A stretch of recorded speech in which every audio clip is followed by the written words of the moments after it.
It is believed that thousands of years ago, as man yearned to find out a higher purpose to his existence and answers to questions like where did he come from and where is he going to after death, many earnest seekers deep in the forests of India began to hear sounds that formed the basis of the Hindu faith. These sounds or chants were meticulously preserved over time through an incredible oral tradition that was passed down from generation to generation in a meticulous, metered manner until finally, at the onset of Sanskrit writing, it was collated into the text known as the Vedas.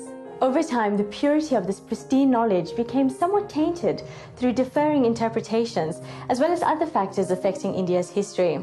This was the passion for the birth and history of the Arya Samaj movement in the late 1800s in India that became as much a part of the birth and history of indeed Hinduism in South Africa.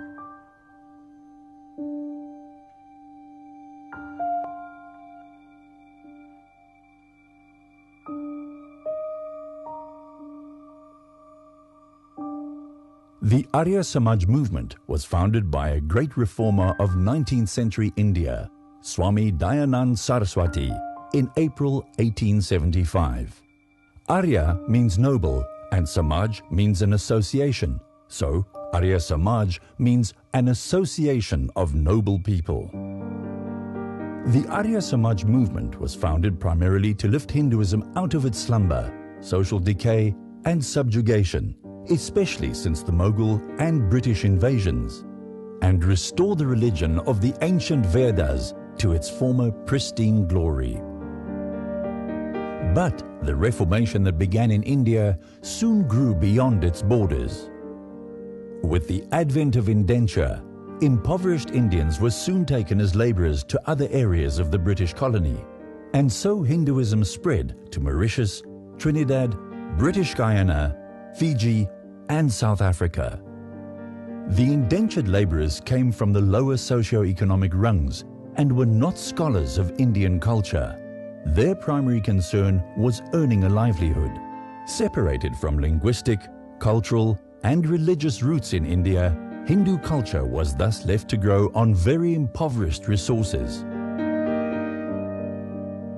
But as Hindu society in South Africa was slowly losing its identity, the Arya Samaj movement in India was flourishing, and its swamis and preachers began to visit countries abroad where Indians had settled. In South Africa especially, their visits have played an indelible role in the practice of Hinduism and helped foster the growth of Hindu thought ever since.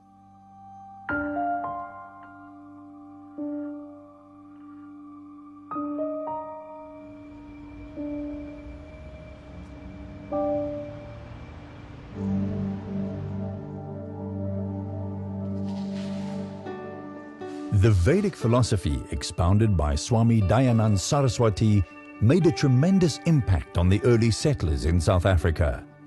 The Arya Samaj, with its total opposition to discrimination based on caste, gender, race and economic circumstance, had a great appeal to their own circumstance.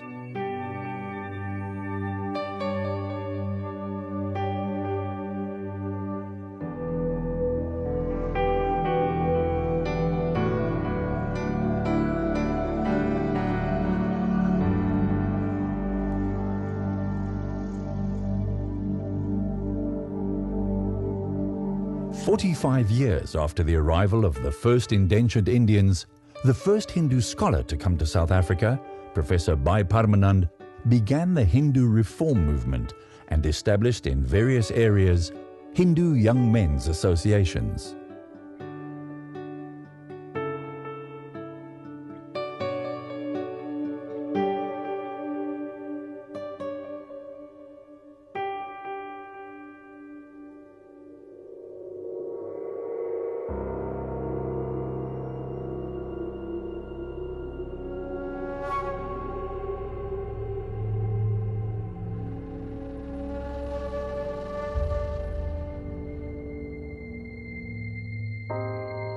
Thereafter, in 1908, Swami Shankaranand Maharaj was welcomed by a large group of enthusiastic people at the Durban harbour. He delivered talks on Hindu culture, religion, Indian civilization, ceremonies, the importance of the vernacular, and emphasized the importance of festivals. Largely because of his efforts, for the first time in South Africa, Deepavali became recognized as a festival of Hindus in South Africa. Also, due to his efforts, on the 31st of May 1912, a conference of all South African Hindus was held and the South African Hindu Mahasabha was formed.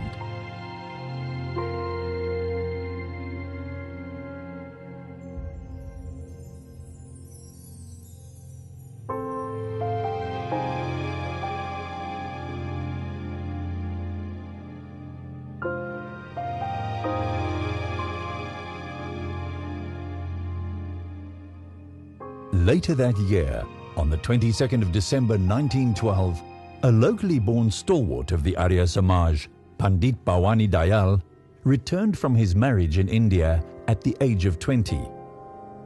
He and his young wife, Jagrani Devi, involved themselves in Gandhiji's famous Satyagraha program. They were both imprisoned in October 1913. His passion and fervor for the truth saw him play an active role within the Arya Samaj movement in South Africa. He ardently preached the Vedic religion, pioneered the propagation of Hindi, and also served later on as a president of the Natal Indian Congress. In South Africa, the Natal Indian Congress was established by Mahatma Gandhi even before the African National Congress came into being. To exert the utmost pressure on the apartheid regime in South Africa and to give full effect to the liberation struggle, India employed a total boycott of South Africa and imposed the strictest sanctions. But the price paid by Hindus locally was a great one. Isolated from any contact with the motherland, the community had to rely on its own resources to keep the spirit of Hinduism and culture alive.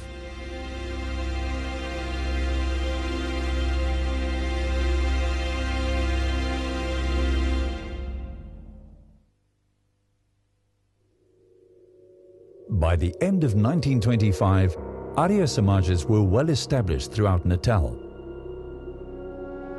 Yet there was no central coordination or unity, and so, during the birth centenary celebration of Swami Dayanand in 1925, the Arya Pratinidhi Sabha was established.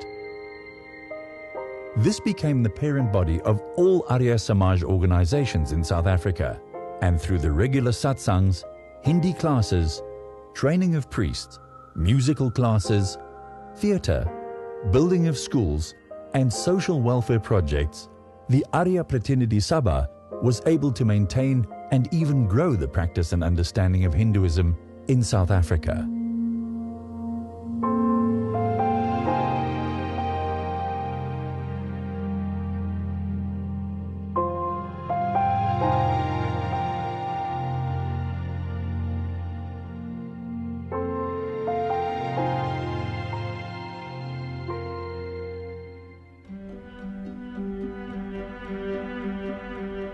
Early in 1918, an incident in an Indian area of Durban sparked a moving scene that gave birth to a home for the homeless.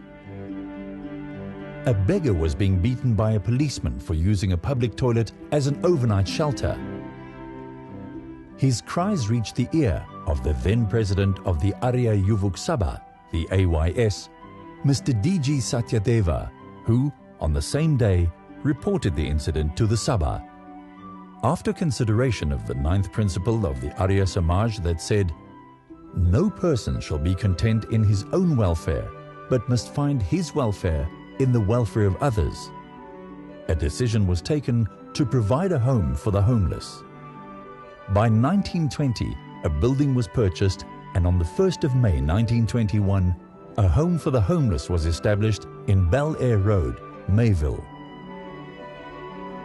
The first child to be taken into the newly formed home, a 6-year-old little boy, grew to become president of the very home he was raised in and served with love, compassion, and humility for 38 years. His personal experiences inspired him to be totally dedicated to caring for the frail, and even after becoming a teacher, Dr. Sushipal Rambaros continued to serve the home until his passing in 2010. Today, the Aryan Benevolent Home has 10 campuses throughout South Africa, continuing to serve the needs of the frail, the aged, and the homeless.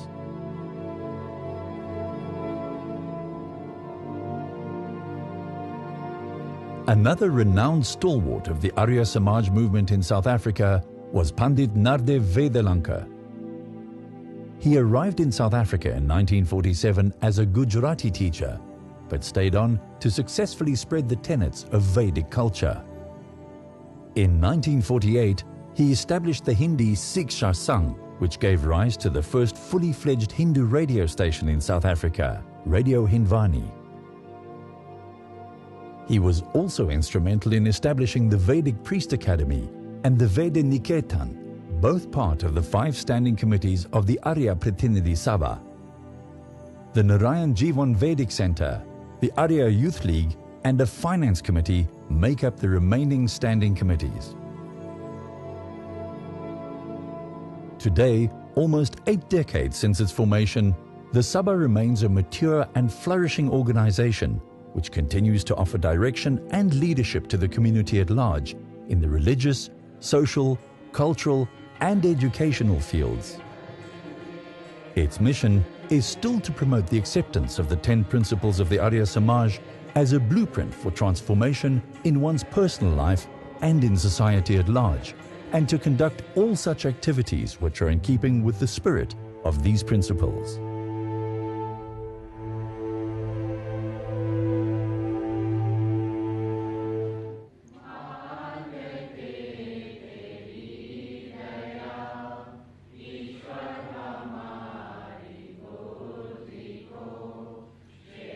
The Vedic Prohit Mandal attends to the religious needs of the community. Rituals are performed in accordance with Vedic principles and philosophy, with emphasis on the 16 Vedic sanskaras or ceremonies. Providing counsel and advice, especially in times of tragedy, dissemination of the Veda Niketan books and literature, training of yajaks or yajikas, the lay preachers, etc., are some of the duties. The priest training is open to males and females over the age of 21. A 3-year course involving examinations written at the half-yearly stage and the final at the end of each year is prescribed. There are orals and practical aspects to each examination. An ordaining ceremony at which a certificate is awarded and a priest gown is worn after taking a solemn oath is held annually.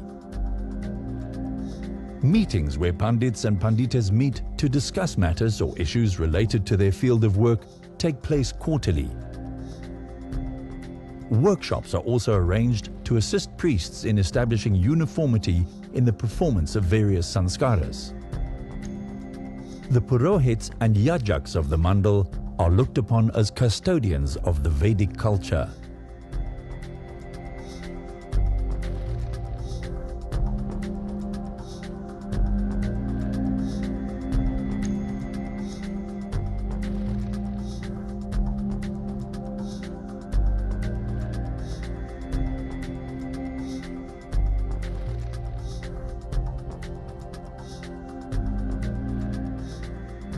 The Arya Pratinidhi Sabha has embarked on a grassroots initiative to teach the performance of the Havan ceremony in its simplest form to communities at large. These Bahukund Yajnas are held where many people can participate and benefit. Bahu means many and Kund means vessel.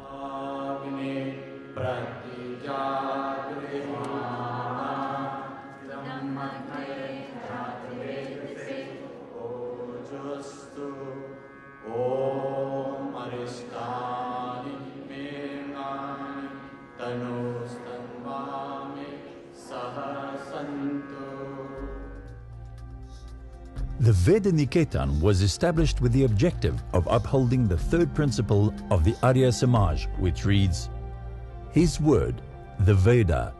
The Veda is the scripture of true knowledge. it is the paramount duty of every Arya to learn and teach the Veda, to hear it read and to recite it to others. The Ved Niketan promotes Vedic religion and philosophy by engaging in two broad activities: conducting of religious examinations and publishing Vedic literature. Some of the publications include the Ved Jyoti magazine that is published once every 3 months, containing articles which aim to inform, educate and stimulate thought, as well as keeping readers informed of happenings within the Arya Samaj. A Havan for Me booklet, which can guide a family to perform a simple Havan on any occasion. A prospectus containing details of the 5 different grades of examinations, prescribed books, the syllabuses, etc. And ever-popular pamphlets that cover a wide range of issues on Hinduism and have received wide acclaim from the public.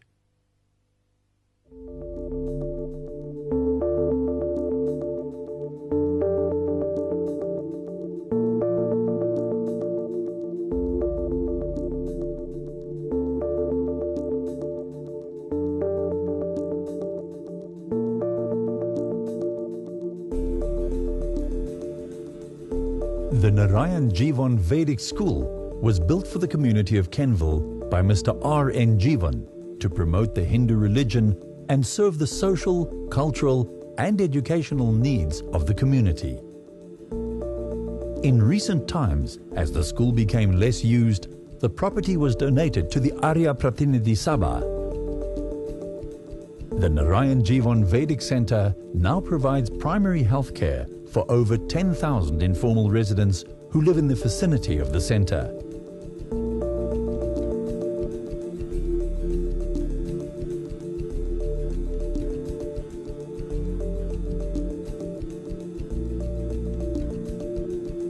The Arya Youth League is the organization's youth body, promoting the education of youth on Hindu religion and culture, without isolating them from very important issues that they also face today. Youth camps and outings are arranged, ensuring a deeper commitment to the Arya Samaj principles and continuity for the future.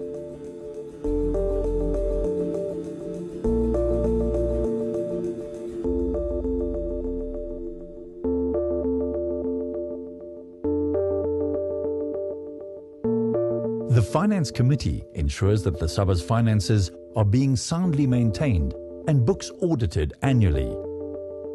In addition, Seva is undertaken at all of the Samajas according to the changing needs of the times, and the noble projects continue to impact on the generosity of its noble members.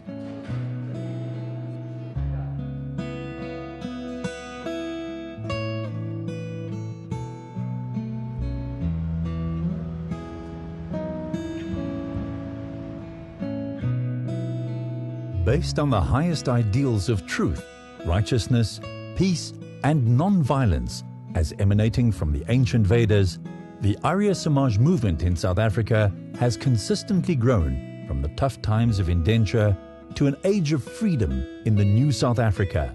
And to manage the magnanimous benevolent projects, massive fundraising events have become necessary. And so, from the somber heights of Vedic values, the annual AB8 Chatsworth Fair unites all through fun, frolic and feast to help fill the coffers and ensure the continued commitment to caring and sharing.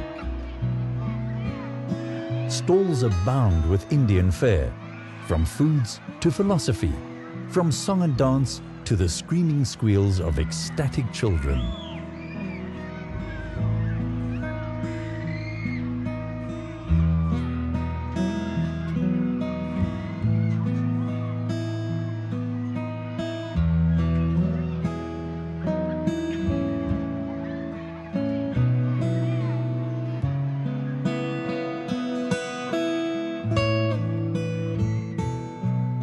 The Arya Pratinidhi Sabha remains a vibrant institution in society today, continuing to offer spiritual guidance to the community and actively promoting Vedic Dharma in this age of rampant materialism. It stands proud of achievements that form the core of Hindu society in South Africa. In keeping with Hindu traditions of cremation, the first crematoriums at Pietermaritzburg and Ladysmith were built.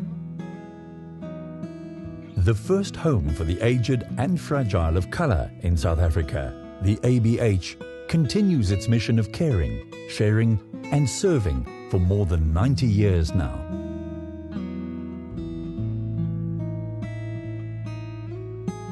The first Hindu women priests, given equal recognition in Vedic society, now graduated because of the continuing efforts of the Vedaniketan.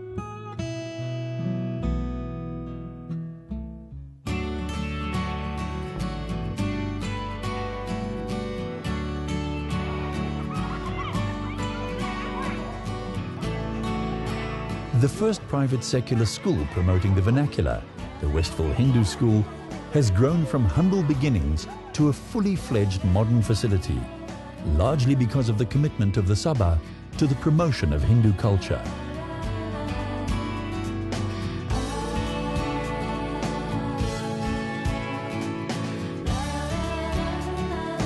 The Vedas totally prohibit the use of all kinds of drugs, smoking, drinking, or use of alcohol, killing of animals for food, and even gambling, etc.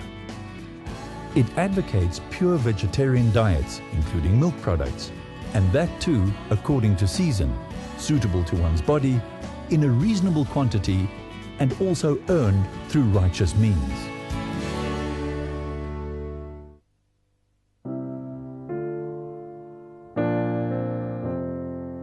Swami Dayanand Saraswati believed in the existence of only one supreme reality, which should be worshipped in spirit, not form. The multitude of different divine beings signify but different aspects of one absolute existence. His philosophy and exhortation to all at the time was, go back to the Vedas, as all knowledge is contained in the Vedas, which forms the bedrock of Sanatan Dharma.